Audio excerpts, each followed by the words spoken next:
Hi, I'm doing this video as a Grammarly tutorial. Kailan kinautangan ako. So these are the things that you can do with Grammarly. So under the twerks and twist of Grammarly also.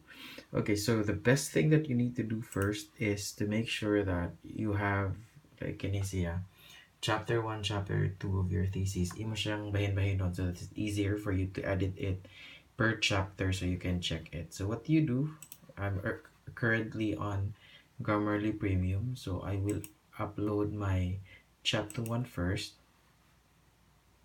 So after uploading chapter 1, Grammarly will automatically detect any error, including grammar, so punctuations. So nag-process na siya. Okay, so this is my chapter 1, and then currently ang Grammarly is nag-detect siya. So first is tanawin mo pila imong performance, this one. So ang performance is 96, which is ang passing is 90. So this paper is already polished, so 96 na siya daan. So this is the performance word count readability. So this is the report for your paper. Now, the first thing that you noticed here sa kilid is na siya yung mga spelling, grammar, punctuation, formality. So, muna siya ang mga gi-count sa nga errors according to Grammarly. Now, you can change them para mapasar ka sa performance. However, on my case, since 96 naman siya, di na ako pan-change, bahala na siya. So, for example, kining red one, like this, red, rationale. So, ang iyang gibuhat is dapat daw yung suggestion is the rationale, which is incorrect. So wala na ako i-follow. So muna siya niya in the if scroll mo like this red one na siya kuan siya itang tangon ang the history, so throughout history daw. So and you can scroll them down, and then the yellow ones kini mani pinaka-issue sa tanan because this is a passive form.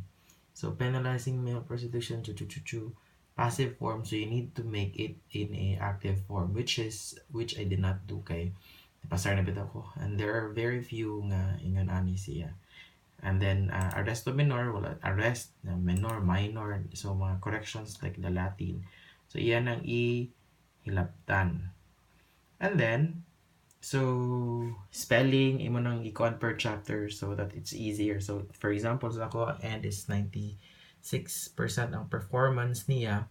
So if make sure na ko dako siya, because if I add all of the papers chapter 1 to 5 kay make sure na ko above 90% good siya. And then let's go to plagiarism. So you click on the plagiarism. So automatic na siya nga mag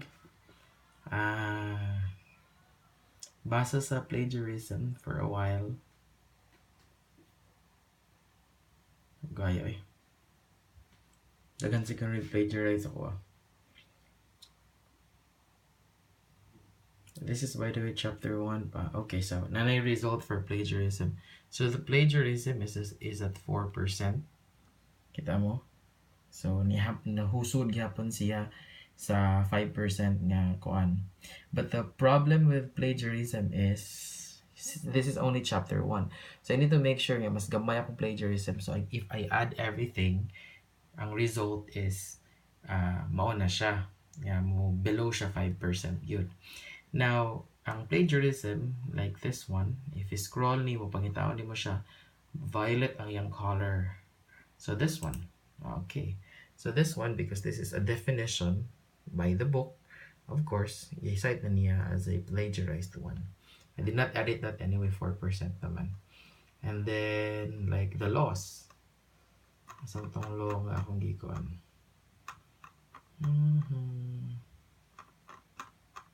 Very basic yun kay itong law nga iya dyong gihinabdan nga plagiarize, of course, kay in total man siya. So you see, the whole law itself, kay dako siya og plagiarize nga thing. So, since pasar na kas na performance, ang imong problema is plagiarism. And then, if you run all of them together with other of your chapters, mahagbong kas plagiarism because of this law. So, what will you do? So, this is what I have done. I open my, this is chapter 1.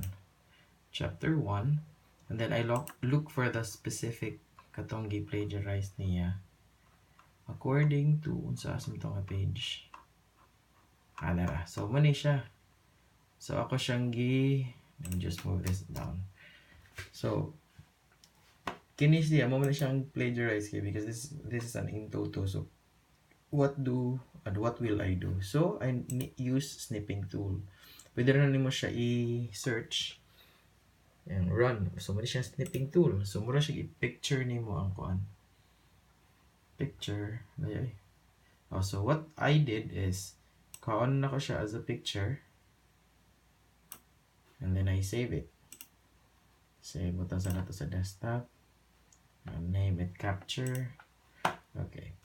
Now, ako na siyang tangtangon. And then I will paste the picture. Now, this one is not plagiarized already. So, ana. So, inig run ako sa kuan, dili na ni siya plagiarize. So, atong example run be. So, this is chapter 1, no? So, say, atong i-delete niya akong first nga gi-upload. And then, we'll re-upload again a new one. This is chapter 1. With a snipping tool na nga edit. Done. Sorry kayo. Okay. Plagiarism. Atong i-run. This is with the kuan ha. With the plagiarism nga na snipping tool. So, tada! 1% na lang siya. So, you see, katong usa ka kuan mubo na to siya or like, yeah, mubo ra siya nga kuan niya. Dako ka siya kuha sa imong plagiarism. So, if you remove that, what I did is, wala ko siya gitangtang in a sense, nga nagyapon siya para di maguba akong format. Inag-run ako, but di siya mabasa sa kuan. So, 1% siya. So, what do you do when you're editing? So, what I did when editing is, for example, kini, let's go back to performance. So, for example, kini, spelling, like ani. So, what I do is, I open say, this one chapter. So, I go to Penny, and then, say, for example, since this is, di na Latin, lain na lang example. Kini, the Congress, yung income is Congress, be filled in Congress.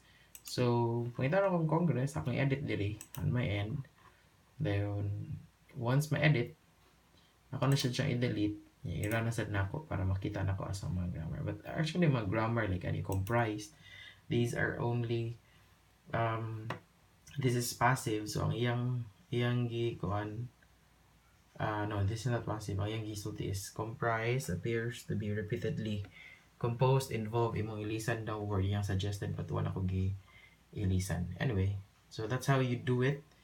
I hope that it helps with your Grammarly running. You have questions, you can follow me on my blog joke. You can chat lang ko. Thanks!